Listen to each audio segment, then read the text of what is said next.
Bismillah ar-Rahman ar-Rahim, alhamdulillahi rabbil alameen, wa salatu wa salamu ala rasulillah wa ala alihi wa sahbihi ajma'in. Welcome to episode 7 of this series, Leadership Lessons from the Sunnah of the Prophet Muhammad sallallahu alaihi wasallam.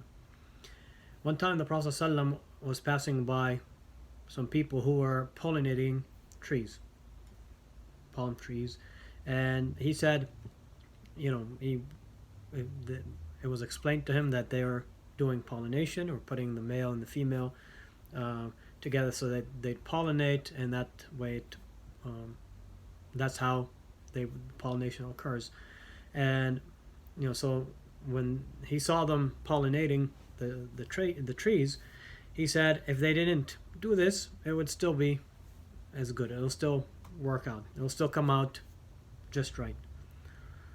And so the people left that. They stopped doing that. They stopped pollinating the trees, and so the yield, it didn't come out as much. It dwindled, or didn't come out, didn't produce a yield as it usually did when they did that. And so the next time the Prophet ﷺ passed by and saw that, he said, "What's wrong with your trees, with your date trees? They didn't produce a good yield." So they said, "You said so and so back at the time when you passed. That's what you said. You said so and so." So the Prophet ﷺ responded. He said, "You know better with the matters of your dunya. You know better with the matters of your dunya." The leadership lessons we learn from this story is that a leader is humble, is always humble, and admits and does not insist when they are wrong about something. A true leader doesn't insist on something when it comes to their attention that this wasn't the case, that they didn't hold the correct view on, or they didn't say something that was correct. Another leadership lesson we learn is that a leader doesn't claim to be an expert in every area or field.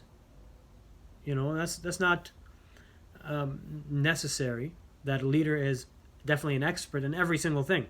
No, that's not the case. And leadership, we see from this that leadership isn't all or none. It doesn't mean if someone is a leader, it doesn't mean that they have to be a leader in every single aspect, in every single area, and an expert in every single field. But rather, someone could be an expert in some fields and not know much about other fields. And it's important for a leader to recognize the areas of expertise that they have, and the areas that they're not as experts in, as much of an expert, or don't know much about. This is critical. So a leader doesn't have to know everything, doesn't have to be an expert in every single area or field, but a leader does have to recognize the areas in which they are an expert, and in the areas that they don't know much about. Barakallahu feekum, jazakumullah khaira, wassalamu alaikum wa rahmatullahi wa barakatuh.